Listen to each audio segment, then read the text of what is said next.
do specialise with paediatrics and pregnancy and women. How did you come to that space? So when I first graduated, I was still seeing a lot of pediatrics and pregnancy. When I was at uni, I was actually a swim teacher as one of my part-time jobs while I was studying. So I've always had a connection with little ones and education in a lot of ways.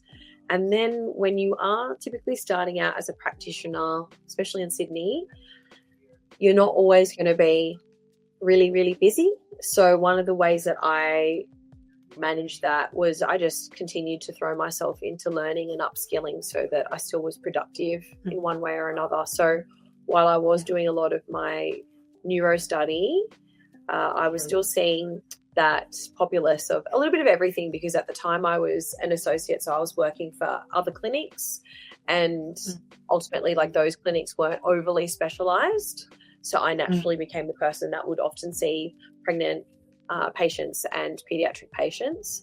But then I think what really made me double down was when I entered that stage of life myself. I almost became the avatar of the business essentially. But yeah, like you change so much neurologically and physically during that pregnancy postpartum experience to then get to this space where I was just starting to notice that at times being a parent can sometimes be a barrier to healthcare. People are often thinking, oh, I've got to arrange for someone to look after the kids so I can do something for myself. And even for myself, like if I got to a point where I was like, oh, there's a daycare bug that's going around, I'm going to have to move things around. I just noticed that the main place that I was at wasn't necessarily overly supportive of women having children, which, it's unfortunate. But I think, sometimes, you do reach a ceiling and it's time to kind of double down and do your own thing. So that's then what kind of pushed me to open my own space.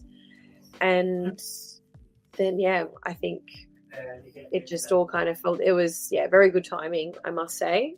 But a little bit daunting opening up your own thing during COVID as well. There was still COVID impacts, but luckily we were still classed as essential, so it didn't completely annihilate my business.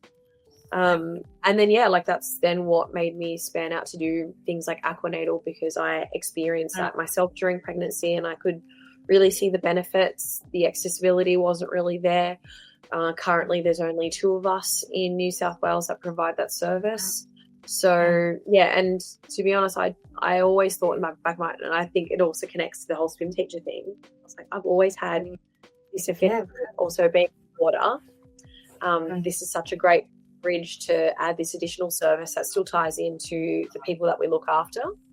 But I do see everything still. Every now and then we get people that will say, oh, do you treat add-ons? And I go, yeah. Oh, do you treat men? I go, yeah. But